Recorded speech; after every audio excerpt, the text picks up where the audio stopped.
night here in our stadium. It was nice to see that the fans came out in big numbers. Um, lots of fans in the South Bank, our new wall of fans behind that end of the pitch, and but in general, the fans showed up and they were loud, they were supportive, they gave us energy. Um, yes, that was a big plus for us. Yeah, look, what I would say is we feel like we're getting close as a team, but we don't always want to stay. We let a team off the hook, like an LAFC, and now it's tonight. We think we're had some really good stuff going on in the first half, and on top of things, in so many ways on the night, but didn't defend the goal as good as we should have. Didn't take care of certain moments, and that's part of learning. I've said we're a young team, so it's gonna be nights like that where some things get away from you, but we'll keep working on some of the same things that show up that might cost us, but that's part of it. So I would say we're still a team that is hard to beat. To go down 3-2 to come back. I give the guys credit to push and the way we pushed at the end even to keep going for the win. But yeah, we'll take a point and we'll try to learn from this one. Braden Nurse for the Denver Post. Kevin up top in a 4-4-2.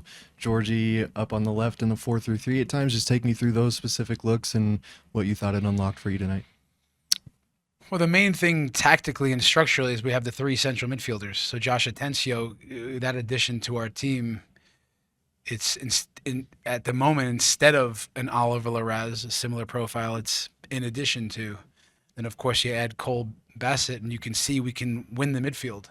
We're pretty hard to get played through. We win the second balls on the night, the interceptions, and the three guys centrally cover lots of ground that we need. And then it puts Georgie hires. Georgie, Ruff, and Kev feels like a narrow 4-3-3. So that's the structure in attack. It's the structure in defense. So plugging up the middle of the field, trying to control those spaces. Does Kevin up in that more advanced, almost kind of central role kind of open up more looks for Hoffa as well? Yeah, you can see it. Kevin, when he's on the pitch, and a few years back, you might see him as a winger, a wide guy, and we're using just more central areas and closer to goal. And yeah, when he's out there, it's like we're playing with two strikers, really three with Georgie. You see his three guys, but yeah, he runs deep. You see, he got himself into a lot of 1v1 situations, made some things happen, almost got one on the back post, but yeah, we're trying to always have guys close to Hoffa, so it makes his life easier. He can combine with, and they can connect with him. That's the idea behind that front narrow three. Hi, Keith Richards, Team MBS Media. For the most part, I mean, even tonight, the defense has played really well. Giving up one goal over the first couple matches, but then it gives up three tonight. Which a lot of chaos on two of those goals with saves made and things happen. Is there anything in particular that concerns you about the 3 goals scored tonight, or is it just something that needs to be tweaked to be tightened back up? Well, yeah, look, we talk a lot about box defending and how we defend crosses even. And the tendency when teams get to the end line is that we can continue to drop towards the goal as opposed to get touch tight, find attackers.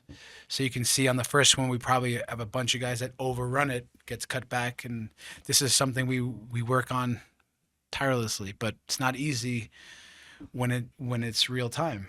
On one of the goals, I thought we could have fouled a little bit tactically in the middle of the pitch. There was someone that snuck through, and we're right there.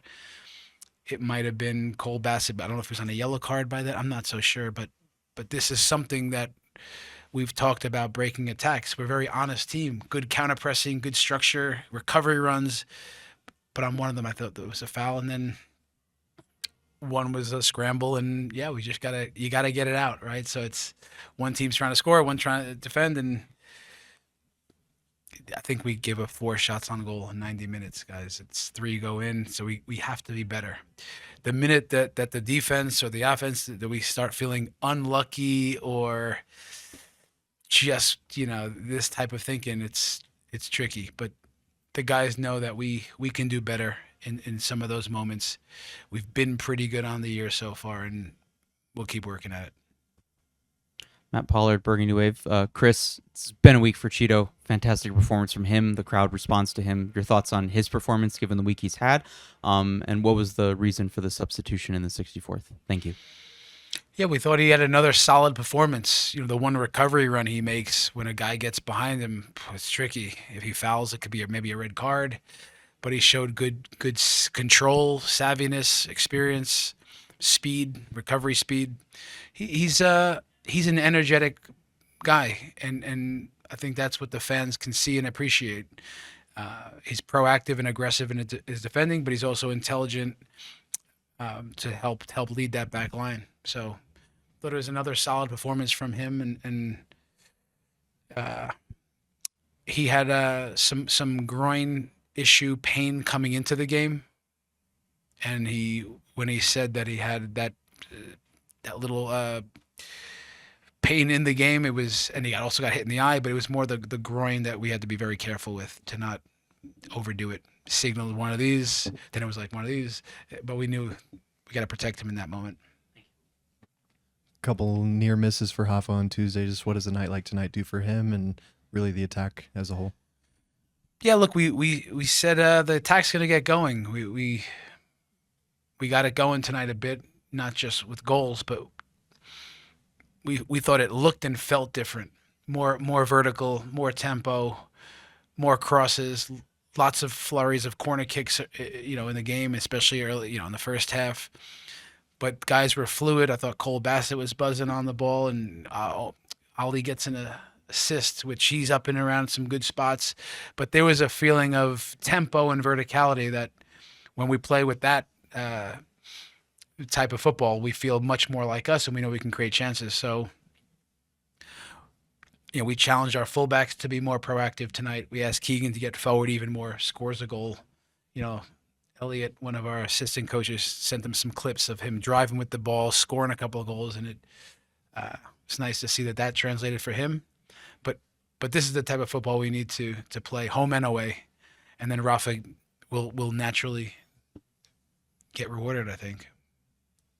Coach Ollie was actually credited with 2 assists. So, and a night like tonight where he gets 2 assists, and in 2 seasons where he's asked to be in different types of roles with Atencio coming in, playing with Georgie, playing with Cole, playing with Connor. How do you credit his adaptability to how well this team can perform? He's just got big mentality, Oliver. He's with our second team in 23. I believe he's a 10 assists as a 10, played more up the pitch. So you could see that in the pockets, the match plan had him up in those pockets in and around Georgie, almost like playing with 2 10s. He was able to, catch balls in the pocket and turn. And then more impressively, he drives at the back line with tempo. And he's a very vertical player. He's got big self-belief. He's a winner.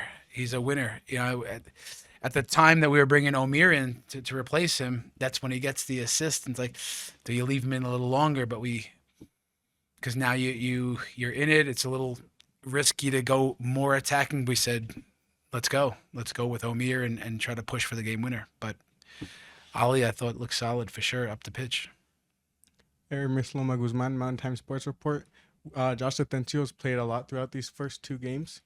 How important is he for this team down the stretch? Yeah, with Oliver, with Cole, with Connor, and now you add Josh. His physical profile, his ability to read the game, big frame, good in the air, covers lots of ground. I think he's 23 years old, over 100 MLS appearances. He's for me, even when you talk to him, he's such a presence and man, and he's a fairly young guy, but he's got big personality and character. He's added a lot to our team, so he's going to be it's going to be really important to keep him going. We had to protect him a little tonight. We had to take him off. It was, going in, it was like a 60-minute benchmark because of the workloads that he did and the type of running he was doing in preseason with Seattle as center back. Now he's playing all these minutes as a 6. but he's for me a big breath of fresh air, almost exactly what we needed in the middle of the field to break up plays and be. He's made all those guys, I think, better, and that's what's really interesting about the three that we're playing with. Chris, I know Pork Smith really liked Anderson Rosa when they got him in the draft, 2 years ago now? I don't know anybody had him, playing in MLS tonight. Your thoughts on what he did in preseason? Obviously, there were some injuries factoring to him being on the bench, but being ready and able and not looking out of place coming in a critical situation. Yeah, Matt, it's a good question, but we put him through the ringer, man. Preseason with us is tricky. It's intense, physically, mentally. We're putting guys in situations and in spaces about reactions and speed of thought and how quick can guys process things. And he showed big personality and big self-belief. He's not a young guy necessarily. I think he's 24 years old. He's a very humble person, prideful. He doesn't want to let his teammates down, and he wants to earn everything that he gets. And this is what I really liked about him. He's not afraid. He earned a lot of respect from his teammates, and he's more of a ball-playing left back, attacking left back. But he's also has some nice top speeds, and he's very savvy. And for that, at the moment we get a certain amount of call-ups. We say, no, put him out there. If we have a chance to use him, we're going to use him. We're not afraid to use him. So he's earned trust and respect from all of us. And I think he did himself service tonight because he went out there in a tough pressure cooker situation. I thought it looked very comfortable. We'll take one last one.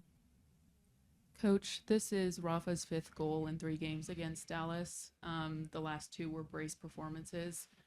What is this going to do for his composure in the box and confidence moving forward now that he's gotten 2 already in 1 game at home? It's what he loves most to do, score goals. Of course, he's a striker that runs for the team and presses and comes back into the game, and he's such an amazing character this way. But the goals is what he loves most. And to be honest with you, we all know in the first few games we haven't gotten many shots on goal. We're not getting a lot in that part of the pitch. There's frustration naturally. And I liked what I saw from our attack tonight, and then that he gets rewarded because it does wonders. Coaches cannot give him. We can have certain conversations and ease the frustrations. It's going to come. But when it comes, that's great for him and then great for the team.